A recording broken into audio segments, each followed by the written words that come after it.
Bonjour à tous, un nouveau focus aujourd'hui consacré à la structure du budget de l'État et à la présentation des crédits qui est opérée désormais et depuis la loi organique du 1er août 2001 en mission, programme et dotation. Il est question ici de la structuration du budget de l'État que nous avons déjà évoqué, si vous en êtes là dans votre progression du cours, dans l'épisode 4 du cours de droit public financier. Nous y avions présenté l'évolution entre la structuration résultant de l'ordonnance du 2 janvier 1959, où les crédits étaient alors présentés aux parlementaires en distinguant les ministères, les titres et les chapitres. Cette structuration budgétaire a été remplacée avec la LOLF par une nouvelle subdivision qui distingue des missions, des programmes et des dotations. Ce sont ces notions que nous allons ici approfondir dans le cadre de ce focus, sachant que ces notions nous sont précisées, nous sont définies par l'article 7 de la loi organique du 1er août 2001. La mission se présente comme l'expression d'une politique publique.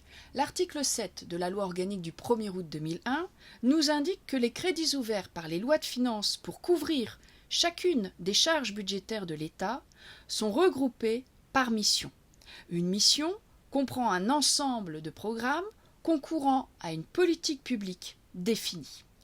Et effectivement, lorsque l'on analyse par leur intitulé ces missions, on relève bien les grandes politiques, les grands champs de compétences qui sont ceux de l'État, la justice, la défense, l'éducation nationale, la recherche, l'enseignement supérieur, la sécurité, la santé, l'économie et bien évidemment tout ce qui relève finalement des différents portefeuilles ministériels que l'on peut découvrir à la lecture de l'organigramme gouvernemental.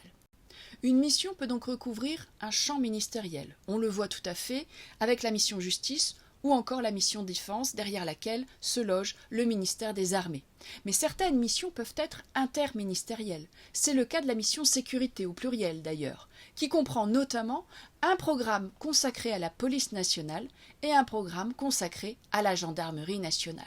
Et on en vient à la première déclinaison possible de la mission. Une mission peut se subdiviser en programme, sachant que le programme sera le support privilégié de la logique de performance de l'administration.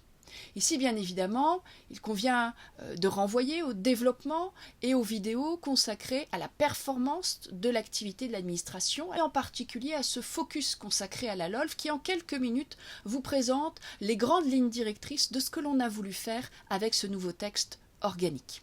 Et c'est la raison d'être du programme. Le programme a vocation à mesurer les résultats obtenus par l'administration en fonction des objectifs qui lui ont été fixés. L'article 7 de la loi organique du 1er août 2001 nous indique ainsi qu'un programme regroupe les crédits destinés à mettre en œuvre une action ou un ensemble cohérent d'actions relevant d'un même ministère et auxquels sont associés des objectifs précis, définis en fonction de finalités d'intérêt général, ainsi que des résultats attendus et faisant l'objet d'une évaluation. Tel est l'objet du programme. Il s'agit de mesurer l'activité de l'administration au travers des résultats qui ont été obtenus. Lorsque nous étudierons de manière plus précise la logique de performance qui a été mise en place avec la LOLF, la notion même de performance et à travers elle, ce document essentiel sur lequel nous reviendrons, le projet annuel de performance, constituera la notion de base à étudier pour comprendre ce qui a été envisagé dans le cadre de la loi organique du 1er août 2001. Alors, une mission qui a vocation à être subdivisée en programmes. Chaque programme ayant vocation à véhiculer des objectifs, des indicateurs et les résultats attendus au titre de l'activité administrative considérée. Si l'on reprend l'exemple que je viens de vous donner, c'est-à-dire la mission sécurité, on va très clairement identifier au sein de cette mission sécurité les deux programmes dont je vous ai parlé, l'un dédié à la police nationale, l'autre à la gendarmerie nationale, et à l'intérieur, bien évidemment, les objectifs et indicateurs fixés. Le taux d'élucidation des crimes sur la zone police ou sur la zone gendarmerie constitue bien évidemment un élément permettant de mesurer l'activité de l'administration.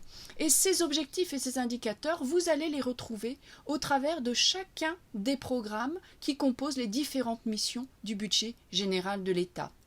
Un exemple, au sein de la mission justice, on va consacrer bien évidemment un programme aux juridictions judiciaires et on va bien évidemment s'attarder sur la durée avec laquelle les décisions de justice sont rendues. Autre illustration, toujours dans la mission sécurité, on va se pencher sur la sécurité routière et sur cet indicateur qui bénéficie d'un relent médiatique très important, le nombre de tués et d'accidentés sur la route. Attention, cet indicateur n'apparaît pas avec la LOLF. Le nombre de tués et d'accidentés sur la route, c'est déjà une mesure de l'activité de l'administration avant même 2001. La LOLF n'a fait que systématiser et finalement dupliquer à l'ensemble de l'administration la logique d'objectifs et de résultats. Par opposition, apparaît la subdivision en dotations. Alors on est sur deux niveaux, bien évidemment. On a le niveau mission, chaque mission ayant vocation à se subdiviser, soit en programme, soit en dotation. Vous n'avez pas de mission mixte qui mélangerait des programmes et des dotations. Pourquoi ? Parce que la dotation est l'exception à la logique d'objectifs et de résultats. C'est-à-dire qu'on a mis au sein de la loi de finances des crédits à part pour lesquels on ne raisonne pas en termes d'objectifs et de résultats. La LOLF elle-même, dans son article 7, identifie très clairement deux missions pour lesquelles il n'y a pas de logique d'objectifs et de résultats. La première de ces missions, c'est la mission pouvoir public. Dans cette mission pouvoir public, vous trouvez plusieurs dotations, dont, et pour exemple, une dotation consacrée au Conseil constitutionnel, une dotation consacrée aux dépenses de l'Élysée, une dotation consacrée aux dépenses de l'Assemblée nationale, du Sénat, de la Haute Cour de justice, de la Cour de justice de la République, la chaîne parlementaire. Voilà pour quelques illustrations. Et pour chacune de ces dotations, il n'y a pas de document faisant état d'objectifs et de résultats à attendre. Ce sont des crédits que l'on a sanctuarisés, que l'on a placés à part et pour lesquels on n'exige pas une logique d'objectifs et de résultats. On peut polémiquer, ce n'est pas l'objet ici de ce propos, mais néanmoins il faut le constater, le législateur organique en 2001 a fait le choix de placer à part un certain volume de crédits. Il l'a également fait dans une deuxième mission, crédit non réparti. Alors, ce vocabulaire est relativement récent.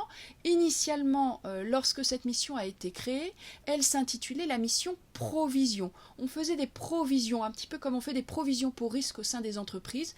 Eh bien, on faisait des provisions, et on en fait toujours, mais sous un vocabulaire légèrement différent.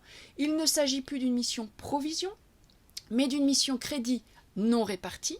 Au sein de cette mission, on distingue deux dotations, une dotation dédiée aux dépenses accidentelles et une autre dédiée aux mesures générales en matière de rémunération.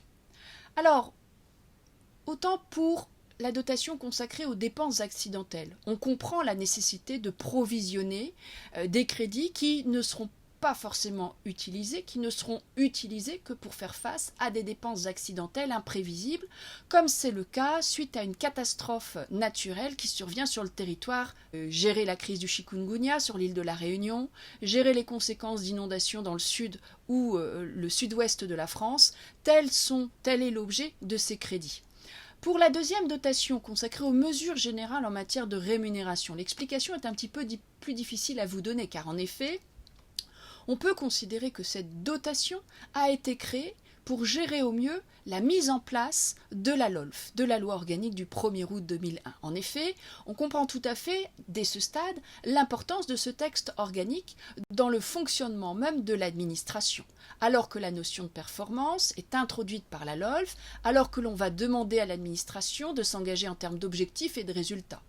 L'un des étonnements d'ailleurs que l'on peut avoir lorsque l'on analyse la genèse de ce texte, c'est de constater qu'aucun syndicat ne s'est opposé à l'adoption de ce texte. On peut même considérer qu'il n'avait pas vu passer l'importance, l'intérêt de ce texte, peut-être dérangé ou dérouté par l'intitulé, en tout cas non attiré par l'intitulé de cette loi organique relative aux lois de finances, sans supposer que derrière ce texte allait se nicher un élément aussi important pour le fonctionnement même de l'administration. Toujours est-il que c'est bien la LOLF qui a introduit cette logique d'objectifs et de résultats dans le fonctionnement de l'administration, et l'une des craintes des acteurs, des auteurs de ce texte, c'est bien évidemment que les syndicats s'opposent à ce texte. Il a fallu donc, on peut l'envisager comme ça, envisager une négociation possible sur la base de ce texte. Et quelle meilleure négociation que d'envisager de pouvoir présenter dans les dispositions une mesure permettant de faire sortir de cette logique d'objectifs et de résultats un certain nombre de crédits qui ne relèveraient pas d'un programme, qui ne relèveraient pas donc d'une logique d'objectifs ou de résultats, mais au contraire seraient logés au titre d'une dotation qui par nature échappe à toute logique d'objectifs et de résultats. Alors, preuve, s'il en est, de ce que l'on peut avancer ici, constatez que sur les premières lois de finances qui ont été adoptées à compter de 2006, le montant des crédits consacrés à cette dotation était équivalent à 0. Peu de lois de finances ont consacré des crédits à cette ligne budgétaire, à cette dotation. Ça a été notamment le cas en 2008, en 2009, lorsqu'il s'est agi d'accompagner la réforme de la carte judiciaire, et alors qu'un certain nombre de mutations devaient s'opérer, l'idée était alors d'indemniser les agents contraints de déménager d'un lieu à un autre pour rejoindre leur juridiction à laquelle ils étaient affectés. Sous cette réserve, et depuis et encore à constater sur les lois de finances récentes, la ligne de crédit dédiée à cette dotation est toujours signalée à hauteur de 0 €. Voilà pour cette présentation générale de cette structure nouvelle du budget de l'État en 2 niveaux. Démission, premier niveau, expression de la politique publique, subdivisée soit en programme, si une logique d'objectif s'y attache, soit par exception en dotation. Bien évidemment, on peut encore envisager des subdivisions, mais en tout cas celle-ci, c'est celle qui est présentée au Parlement lorsqu'on lui dépose les documents afférents à la loi de finances de l'année, voire la loi de finances rectificative. On peut encore subdiviser, on le voit d'ailleurs dans la définition de l'article 7 de la LOLF, lorsqu'on vous donne la définition du programme, on évoque les actions qui peuvent être menées dans le cadre de ce programme. La logique de l'action, la logique d'objectif se retrouve à ce niveau-là, c'est-à-dire qu'on va décliner au niveau de l'action les différentes mesures à prendre pour remplir les objectifs qui ont été fixés dans le cadre du programme. Autre subdivision possible, et on en revient ici également à l'épisode 4 consacré au classement général des dépenses de l'État, aux dépenses de l'État et au classement qui s'opère, puisque à l'intérieur de chaque programme, il est possible de distinguer les dépenses par nature, de distinguer les crédits nécessaires et consacrés aux dépenses de personnel, aux dépenses de fonctionnement, aux dépenses d'intervention ou encore aux dépenses d'investissement. Donc 2 subdivisions possibles, par logique d'objectif au niveau de l'action, par classement par nature de la dépense au niveau des titres permettant de présenter ces dépenses par nature. Voilà pour cette présentation qui a vocation effectivement à alimenter à la fois les développements consacrés à l'étude des dépenses de l'État, mais également l'étude du principe de spécialité budgétaire. On verra que cette structuration est essentielle pour comprendre dans quelle mesure on a mis en place un principe essentiel à l'élaboration du budget de l'État et plus globalement l'élaboration des budgets publics, mais en tout cas ici, en l'occurrence, au travers de cette structuration nouvelle de la loi de finances, de l'élaboration du budget de l'État, et qui va permettre effectivement de donner, d'offrir aux parlementaires un niveau de détail suffisant dans la présentation des crédits pour lui permettre de voter le texte de la loi de finances en toute connaissance de cause. À suivre donc à l'occasion d'une vidéo prochaine.